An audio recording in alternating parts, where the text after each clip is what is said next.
Crime and Drama presents Handumanan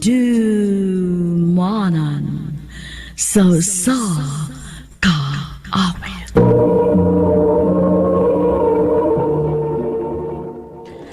Ano pa na siyang kaagi karon? Mao kini nga sa kalalaki nga taga Maribohok, Bohol. Ang atong magtatampo nagdasangan nga Nick.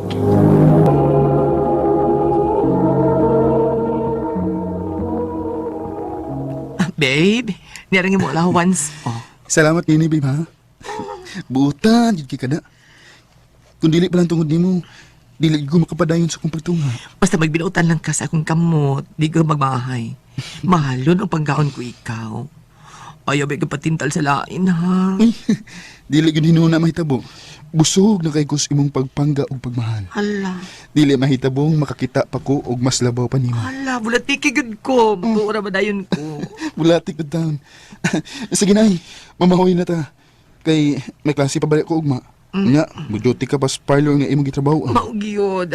Ang naka-schedule ugma sa alas 9 sa buntag, hair banding. Bisin sa akong beauty, ana ugma. Kanus ang makawa mabisi. Pero may medyo kang busy. Maugyod! May nalang klasya man na. Oh. Di na para na ako, para nimo na. Sige na, Bem. Mga tuog na ta. Hi, Mick. Oh, Ingrid. Iduol ka magod na ko, Denise ilams kahoy. Nagpalayo na magani ko, aron dili ko masamok. Karti, gini mo eh. Alof kay kas mga tao, no? Dili lang ko ganahan og samok. Saba. Lloyd, balik ka si Lloyd. Ilabi na nga, busy sa ko sa akong pagtuon. Maabot na ba yatong exam? Aiming for honors gid, ha? Kung mahimo nga, ako ng kabuton. Kabuton ka na. Library. Mao mo gani nga naningkamot gid ko. Tungod kay maura kani ikabaws ko sa tanang pag-antos ni Babet na ko. Oh, ang imong sponsor nga bayot? Akong uyab si Babet.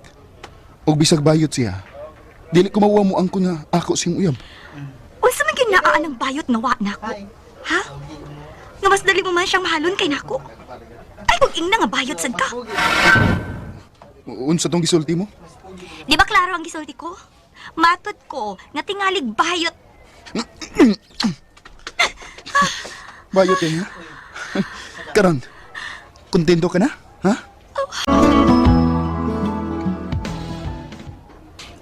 Maayo ka day off ron ako. Kasi klase kay holiday. Manakaw ta karon mga undas gawas niya. Mananot tag sini. Wow, ganahan ko na, babe. Mga sige na pangandam na. Ano ba kapag lakaw na tao sa iyo? Dili pa sayang atong oras. Sige na. Ngandam na. Okay. Babe, ako na lang mo abli. Kay magpalit sa kog shampoo. Ay, nagapito ko na ang gabi eh. Ako na abli. Ikiligo na lang dito ka. At as banyo, tang shampoo dito. To. Okay. Pinanggagid kay ko sa akong baby. Mao kinihinungdan nga, mahal ko kayo si Babet. Dili ko angay manumbaling kung unsay isulti sa uban. Basta kay mahal na mo ang usap. Layas din eh! Magandang! Layas! Layas! Unsa mo kayo nito?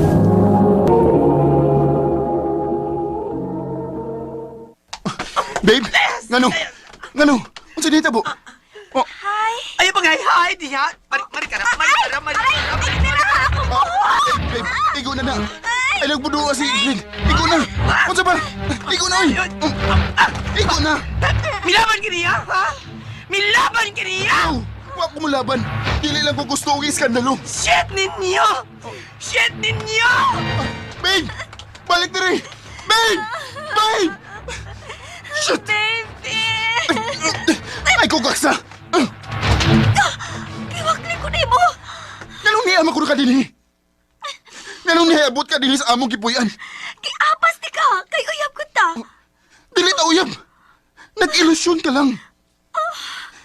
Ingrid, si Babet lang ang akong uyab. Siya ang akong gimahal ug mahimo lang mahalon. Bayot siya. Lalaki ka. Og ang lalaki alang sa babae. Angay ka lang nako. Dili anang bayot. Bayot sad ko. Bayot sad ko. Kung mo ka na'y gusto mong mabati, bayot ko. Mga angay lang mis-usag-usa ni Babet. Doon kay managsama ming bayot. Busa ikaw, lakaw na.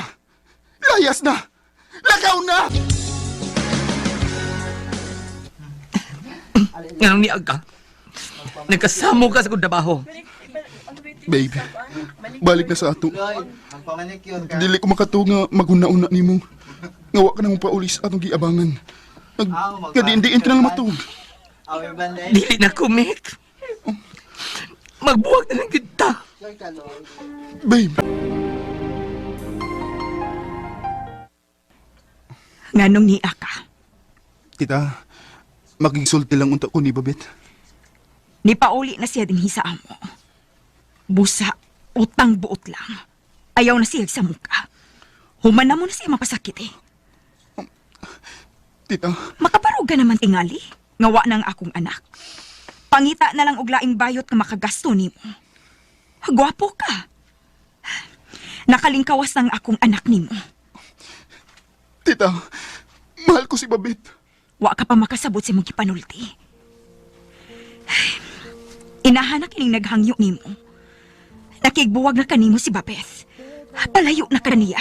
Nibalik na lang ko sa amo o gipapadayon ko sa akong papa sa akong pagtunga. Nasairan ko na lang nga may lain ng uyab si Babet. Gisakitan kayo ko ug sa akong kalagot bisan kinsa na lang sad nga bayot ang nahilambigit nako. Way seryosong relasyon. Kanimo Babet, ikaw ang bugtong rason kung nganong nahimong mabulukon ka nako ang kinabuhi. Mahal ko kayo ikaw. Hilas kong paminahon pero sasama nato makasabot sila kung unsang matang sa gugma ni ata. Sasama natong babae ang pagpati nga nagtago sa lawas sa usa ka lalaki. Dinhin na lang kutob, daghang salamat ug more power sa RMN. Mao kito mga igalang kaagi ni Mick nga taga Maribohok Ball. Ang mga kaagi kibata nagduwa sa radyo ni Miss Miraluna tumulak ug kabus sa direksyon ni Priscilla Reganas. Kamuusap mga igala ug mga sukinti paminaw kinasingkasing kong kidapit sa papada sa inyong naglain-laing kaagi sa kinabuhi nga naglibot sa sakawit. I-address lang nining tulumanon Handumanan sa sakawit care of RMN Production Center Studio, 3rd floor, Jose R. Martinez Building, Osmeña Boulevard, Cebu City. O baka sa Handumanan official Facebook page. Hangtod sa sunod kayon, daghang salamat sa inyong pagpaminaw. May adlaw kaniyong tanan nga nagpaminaw karon ning tulumanon, kini ang Akung Suliran. Ilabi na kaninyo Dr. Rene Obra og Attorney Elaine Bathan. Ingon man sa mga artista nga maghatag og kinabuhi ning Akung Suliran. Ako si Alexander. Tawagan ko ninyo sa Oglex for short, no? Taga Manila jud ko. Apani ani ko karon magpuyo sa Mindanao. Mong kamao-mao na ko magbinisaya. Ilabi na kay magpaminawan ko sa inyong mga drama. Ilabi na ni ining inyong programa nga may mga advices. Mong lisuway na lang sab ko og suwat nga Akong Suliran sa pamasin nga inyong mapansin. Unto medical kini, kabahin kini sa akong mga gipamati. Aron inyong hisabtan, sugdo ako sa didto pa mi magpuyo sa Manila. Grade 4 pa ko ni adto. Ingon ni ini ang mga panghitabo.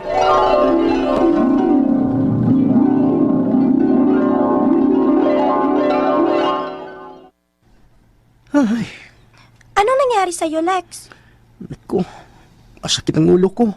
Bakit? Ewan ko. Basta Filipino subject na natin.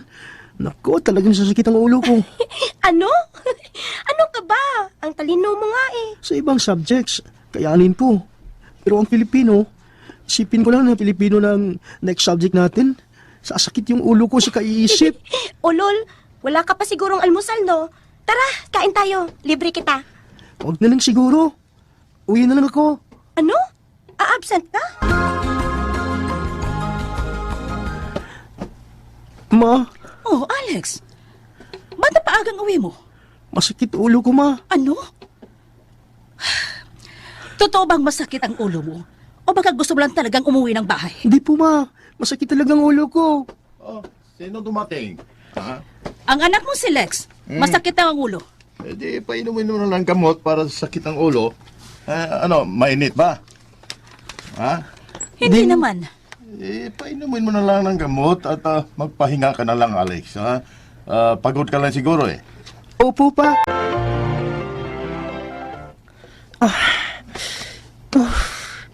Di talaga ako makatulog. Lex, ano ba? Sabi ng papa mo, matulog ka na. Ba't parang di ka mapakali dyan? Alas 10 na, oh. Di ako makatulog, ma. nangyari sa'yo, bata ka? Ano bang gusto mong gawin ko, ha? Palo ba ang gusto mo? Palo ba sa sinturon ng papa mo? Matutulog na po. Lex. Lex, gising na. Umaga na. Ma? Gising na. Malalate ka na sa klase mo.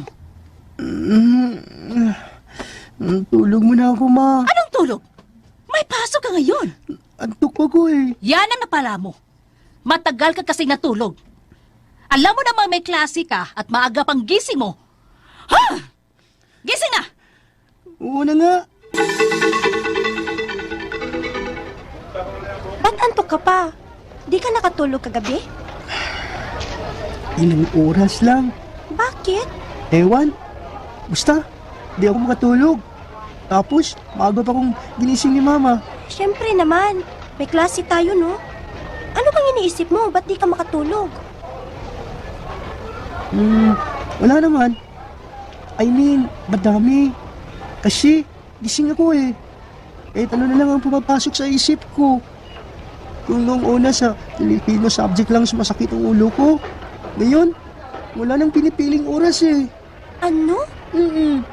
Baka may brain cancer ka na niyan, Lex. Ano? Alex, maghanda ka ha. Luluwas tayo ng Mindanao. Ho? Bakit ho? Magbakasyon tayo? Magbakasyon for good. Doon na tayo titira. O, ano?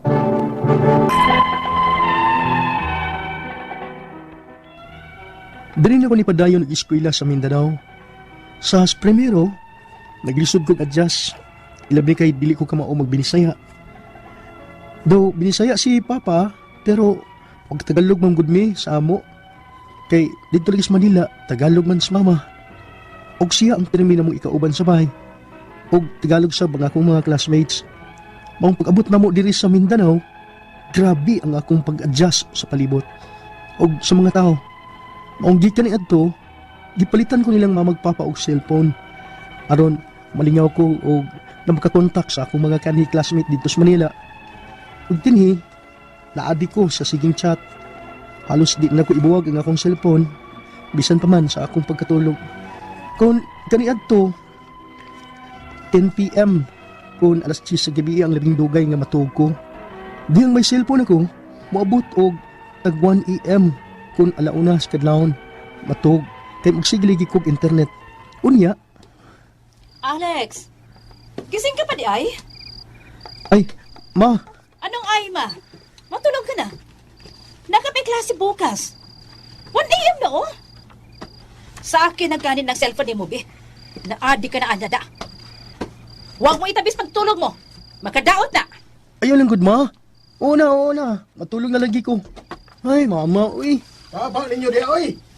Nagkayuring lang ng inyong duha diyan sinultihan ha. Nagsagol bisayag tinagalog ng inyong mga sinultihan. Mga tuog na mo oy. Ang imong anak may sabihan mo, anak.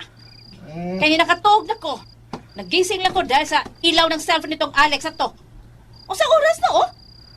Di ba lamang ka mabuti sa mata ang kulang sa tulog, Lex? Sige ka. Sige kang gamit og cellphone. Makabulag na. Makabulag na, ha? Ano nga bisayan nun? Ha, Ray? Oy, makabuta. Yun, nakabuta. Oh. Gusto ka bang mabuta? Wala ka makikita. Hindi man, uy. Ay, matulog na lagi ko, uy.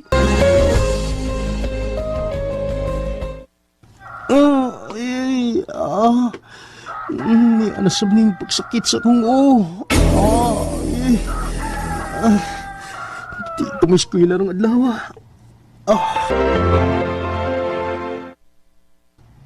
Unsa may nangyari ring imong grades, Lex? Halos pinagsak mo lahat. Samantalang sa Maynila ka pa, top ka sa klase. Sa ako na ng pagsigig absent, ma. Kaya magsigig sakit ang akong usahay, mukating ko. Masakit ang akong Ay, yaw sa umani nato. Back subject na nimo. Ano bang nahitabo nimo? Sacrifice nga nato nga ani natamo sa Mindanao. Kasi, pagka gusto mo ng peaceful at malinis na paligid, tapos sumakit pa din ang ulo mo. Ambot nito maoy. Kala ko sa bitaw, kung hindi na sasakit ang ulo ko, kung mag-change ko og environment, di samot manuon ma. Usahay gani. Himatayin ko sa kasakit.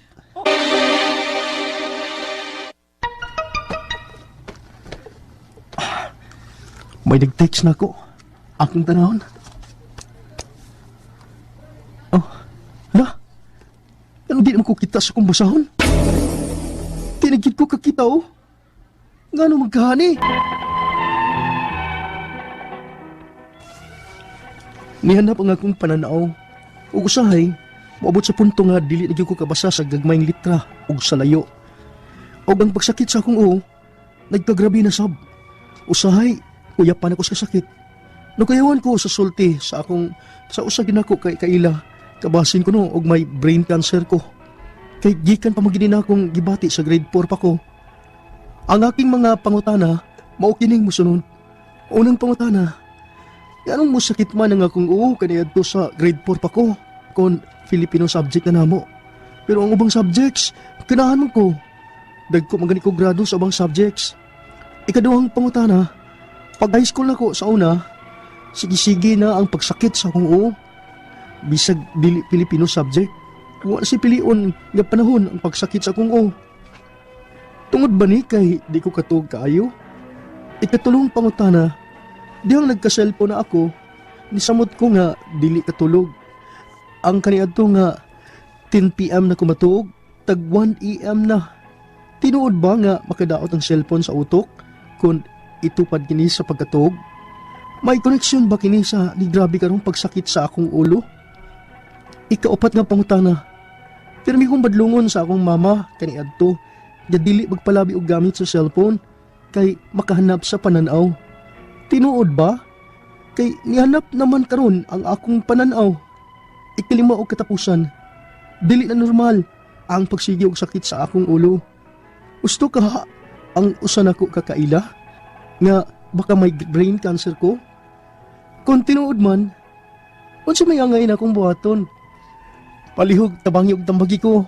Kini nga akong suliran, Lex. Maayong adlaw mga sukintig paminaw, kini si Attorney Elaine Bathan. Kinisab si Dr. Rene Obra, ang kaabag sa inyong suliran. Karong adlaw, mag-uban ta kuyog ta tungod kay ako usa ka abogada. Ug ako usa ka medical doctor. Kami gihapon sa ko ang partner ang mohatag ninyo og tambag ug tubag sa inyong mga pangutana ug problema na may punto medical. Punto legal, emotional, personal, behavioral ug problema sa mga ginadiling drugas. Kung naay mo pagdugay, padala inyong suwat sa suliran_612@yahoo.com Or sa atong Facebook account, kini ang Akung Suliran Official Writers Page. Padasad atong ipadala sa 3rd floor Jose R. Martinez Building, Osmeña Boulevard, Cebu City.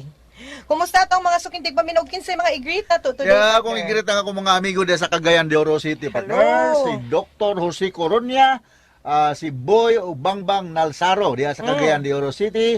So this is true to Raymond Cascabel. Hello, Raymond Cascabel, usa ni siya ka-orthopedic patient para nagigandol sa akong anak. Hello. Hindi ko na siya paminaw. So get well Maayo, soon, thank you. Raymond Cascabel. Kaya atong letter sender. Atong letter sender partner, taga Mindanao, si Lex. 16 years old. Punto medical. Okay, punto medical kita ga Manila man gyud ni si Lex karon ana ni siya sa Mindanao. Maayo ni siya utok no pagka patong gamay pa ni siya sa elementary. Apan nalang gyud siya subject nga dili siya ganahan. Filipino murag kita tanan di ganahan aning subject ka. Kay magsakit gyud iyang ulo ani nga subject pero pagka high school no magsige gyud kunog sakit iyang ulo, wa na gyud kunoy pilion nga subject. Maski unsa kunong panahon, dugay man sa ni siya matog, alas 10 kapin. Kunya, badlungon sa siyahang mama kay makahanaw pa kuno siya sa pananaw ang kaning dugay matog. Tuod man, karon hanap na iyahang pananaw. Hagbong-hagbong na sa siyahang mga subjects kay wa gyud gapoy undang ang sakit sa iyahang ulo. Na kuno siya kaila, giingnan kuno nga basin na siya cancer. Mamanagan man dayog sakit, way tanaw-tanaw, no? Kaya sa kayong itlagaan kay Una niyang pangutana. Ngano kunong sakit gyud pirmi iyahang ulo maski katong grade 4 pa siya. No kay abi man nagtungod lang ni Pilipino mo nang magsakit iyahang ulo pero karon maora man gyud kuno gihapon. No? Pero ubang subjects ganahan kuno siya. Dagko kuno siya grado sa ubang subjects. Pero nganong sa Pilipino di gud kuno siya ganahan. Yeah, I mean, say you have the potential yun to excel, no? Only nga, okay, di ka ganahan, di po kamutuon, no? So, matay choice kay by year ba yan ang mga subjects, no? So, yung ka, di ko ganahan, di ko mutuon. Kini ganahan ko mutuon kog maayo. So, musakit na nga itong ulo. Generally, there are two reasons kanong natay, inunta, musakit na nga itong ulo, no? Number one is migraine, and number two is stress. Ako ni balik-balikon, ang migraine, tungod ni kay naay abnormalidad sa pag-circular sa dugo dinha sa atong head area for some reasons like trauma, lesion, infection o unsa pa may nakabara diha sa pagdaloy sa dugo sa atong head area. Number two is stress. Next, correct. Kung natay stress, this can cause muscle contractions. And if that muscle involved is in our head area, usually kanang sa occipital area at the back of our neck. That's the reason why we have occipital headache or generalized headache for that matter, no? So mo na duha ka rason nganong naatay headache. Og headache is number one rason ngano ang usa ka pasyente moduol og doktor. 80% sa mong pasyente pati na headache. So mo na siya nga may kasulti, no? Okay. Alright. Yan sunod nga pangutana. Pag high school, sige kunog sakit ang iyahang ulo. Unya, dili na kuno Filipino subject ang makaingon ani. Wa nay pilion lang ha. Subject kay mo sakit man gud kuno ang iyang ulo. Tungod ba kuno nga di siya katug og sayo? Of course, kung atong lawas makinahanglan man rest, no? It's not nga tungod sa Filipino subject or whatever subject nga imong gitun-an diha, but it's because mosakit lang yun ang ulo general because katong giingon nako because of migraine and because of stress. Kung naabaya kay abson nga ingon ta report or mga homework, makakos ba yan anxiety problem or stress kay ma-pressured man ka, no? So akong kuan lang part gina siya sa kinabuhi sa kay estudyante nga mulabad ang ulo magsakit dighang mga psychosomatic signs and symptoms because ma-pressure ta sometimes sa mga requirements sa eskwelahan. So mao na siya nga naa kani aning problema ha. So Filipino subject kita ako di sa ko ganahan ko Filipino. In fact when I was in Manila di ko kay ko musultig Tagalog kay mao liya regionalistic mga akong utok mga Filipino or Cebuano gyud ko. Pero whether we like it or not, mutuon gyud tag Filipino kay di mas graduate ug watay mga passing grade sa Filipino. So akong istorya nga ako suggest nga moduol gyud kag usa ka doktor para ma-examine ka, no? Preferably a neurologist partner, no? Okay. Neurologist, no? Okay. Ug ang iyang sunod nga pangutana, katong nagka-cellphone siya, ni samot kuno nga di siya katug. Sa una alas 10 na siya matulog karon alauna. Tinuod ba kuno nga makadaot ang cellphone sa utok kung itupad inig katog? Unsa man kuno'y connection ana nga grabe magsakit iyahang Yes, ulo? very good question. There was a study conducted na ang kanang mga tao nagsigig gamit og cellphone has a higher incidence of some problem sa ilang head area or sa iyang ear area. Temporal area compared to kanang dili permi magamit og cellphone. Kanamo gid nay radiation ang cellphone, no? So naa to number of hours nga ma-expose ta dapat. Mga bata generally dili na pwede mo gamit og cellphone more than 2 hours per day. Kay dako ang incidence nga magka problema ni sila in the long run as they grow older. So ako ika-advise we have to limit the number of hours nga mogamit ta sa atong cellphone. Ug ganong matulog man ta because we are like cell phones, we need to be recharged, ma-recuperate ug murag homeostasis balance ni siyang tulog sa atong lawas so that we will be ready for the next day's activities nga daghan tag enerhiya sa paghimo sa angay buhaton the following day. Og ang iyang sunod pangutana, sige man kuno siyang badlungon sa iyahang mama nga dili magpalabi og gamit og cellphone kay makahanap sa pananaw. Tinuod ba kano kay nihanap man gyud tinuod yang pananaw ron? Tuhoy mo mama. Ug ako sa moingon nimo nga dili mayo, especially sa mga younger group, yung mga bata pa nga magsigig gamit og cellphone ug magsigig atubang sa duta o computer. Mauna. No? Oo. Kay naanay radiation nga ma-effect ang ingon ani mga electronic gadgets partner, no? So tuhoy ang mong mama kay basig magkagrabe ang imong na akong balikon, you need to see a neurologist, na? Sige. O ang final niya o katapusan nga pangutana, dili na normal ang pagsigig sakit sa iyahang ulo. Husto ba kaha nga ang usa niya kakaila nga basin na ako noy brain, ang ingon siyang usa kakaila nga basin na siya brain cancer. Kung tinuod man, unsa sad kunoy angay niyang buhaton? Ang angay buhaton ani is moduol ka og Doktor. doktor para laboratorio ang yung nang naay cancer, simbako lang, no? Kaya may kag cancer, mura magud nag end of the line nga kuan bitaw grabe na gyud, no? Ang mga lesion sa tong lawas dili na mo ditsog pagka-cancer, moagi na pagka benign or non-cancerous. Kung dili na matindihan dayon, ang sige lang gihapon sa nunta rason nganong naanaan nga problema, mao na nga mo deteriorate ang problema, ang lesion, mahimong malignant or cancerous. So, you see, as soon as possible, a doctor nga mo request or mo order sa imo og diagnostic workup para nga masuta kung unsa ba gyud. I expect nga naanay mga CT scan, mga daghan naman tag mga magnetic resonance imaging, mga positron emission test, daghan mga diagnostic procedure nga maka-guide sa doktor, makahatag og ideya sa doktor what's going on, what's the problem, no? Rather na magtagna-tagna lang tada. Ayaw to ang imong igagaw or imong amiga nga cancerous na, no? Correct. Unless proven otherwise, ha? Okay. Og ang mga sukintig paminaw, hinaut-unta nga namoy nakutlo na pagtulunan karong adlaw kini si Attorney Elaine Bathan. Kini sab si Dr. Rene Obra. Daghan kayong salamat sa inyong pagpaminaw sa atong tulumanon hangtod sa sunod nga sugilanon. Dinhi gapon sa tuang programa kini ang Akung Suliran gikan sa RMN Production Center, Radyo Mo Nationwide. Tatak, Aramen. Daghang salamat. Og maayo